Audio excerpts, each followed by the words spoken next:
Good morning. Welcome back to Cruising Off Duty. Hello. So the one question we get asked all the time in the comments is, after we reviewed all those boats at the 2019 Annapolis Sailboat Show, what's our favorite boat and what boat are we going to buy?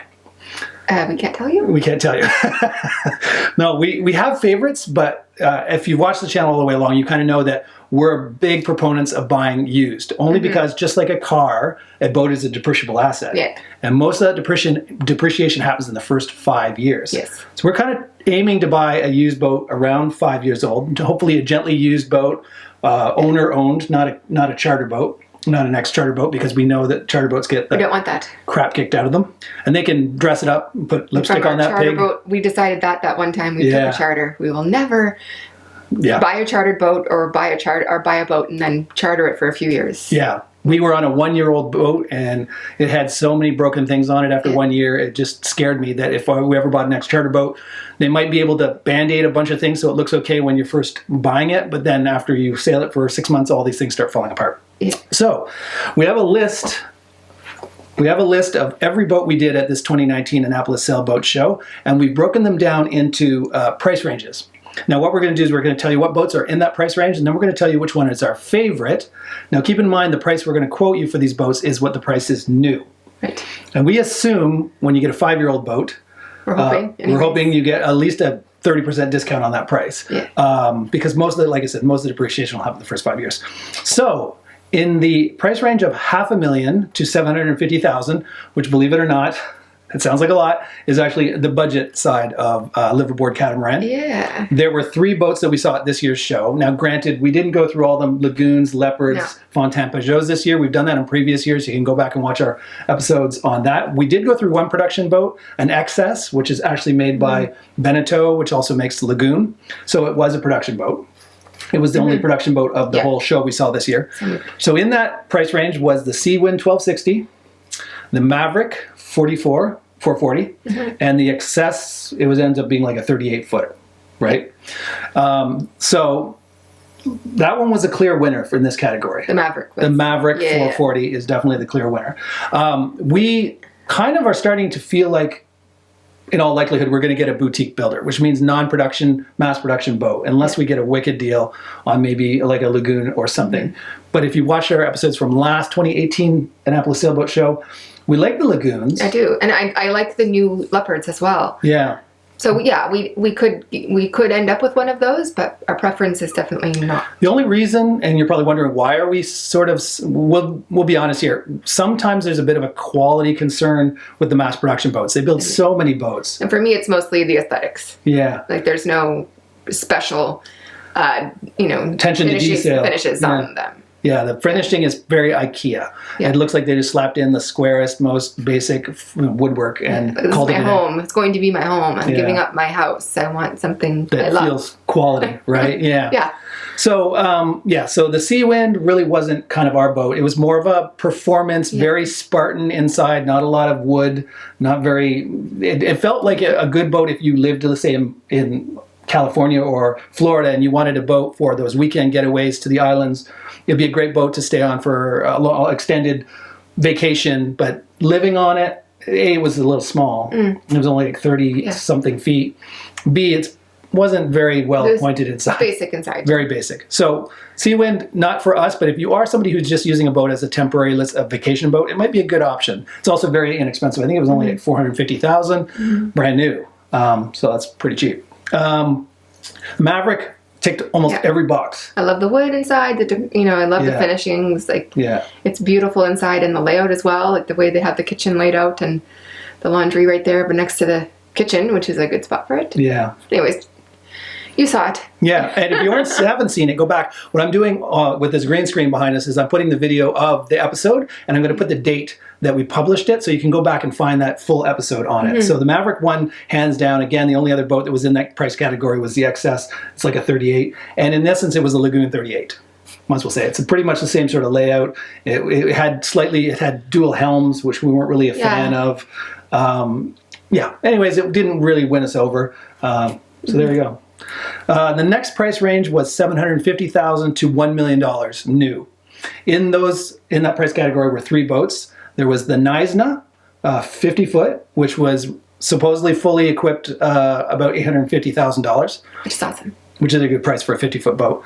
The Antares, which is a 44-foot boat, is $950,000, pretty much fully equipped. Yeah. And then the old Majestic, the one that was at the show was the older style Majestic. It was selling for $950,000, and that boat comes fully equipped with everything. But they're coming out with a new boat. You can no longer buy that. Yeah. The people on the that are getting on the waiting list for the Majestics now are committing to the new model. That is more expensive. So substantially more expensive. It's off that price range now. So the old one that you saw at the show in the episode was the old one, and it was selling for $950,000. No more of those boats being produced. The new one is $1.25 million, and the boat hasn't gotten any bigger. It hasn't? Well, I think they might have got a little beamier. I thought it got no. There's two models. There's the 53, which is the one that's there. The one that older model was a 53. The new one's a 53. And they also have a 56 or 57.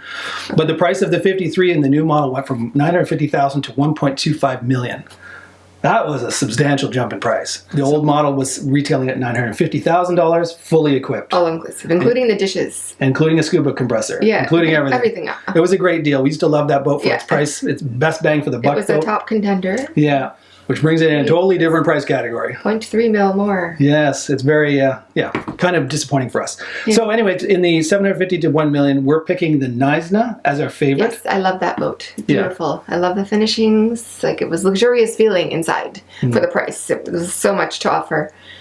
It was very sleek. It's kind of a race car looking salon area. It's very slopey, which has a downside. Like, unlike the Lagoons, which are very straight up and down, you get a lot of interior volume on a Lagoon. This one's more sleek, but you lose some interior volume. The salon's not huge for a 50-foot boat. But it's pretty. Lots of wood inside and things that Janice likes as well. So that was our favorite boat. An honorable mention. It's a close second. Is the Antares 44. Just because the quality and its reputation for quality and its longevity, it's kept its price pretty well for the older models. But you're paying $100,000 more for a 44-foot boat versus the Knysna is a 50-foot boat. Right. You're paying $100,000 less. So we feel there's a little bit more bang for the buck with the Knysna, and so that's why it won over the Antares. Right. The next price is $1 million to $1.3 million. There's 3 boats in that category. There was the St. Francis 50, the new Majestic, which is, we talked about the old Majestic. The new Majestic falls into that price, and the Xquisite that I did that transatlantic, the old Xquisite. Yes, we should say there's an old. This is now the Xquisite I went across the ocean on is now going to be considered the old Xquisite because they're coming out with a slightly longer and lighter version of that in the future, and the price, of course, goes up again.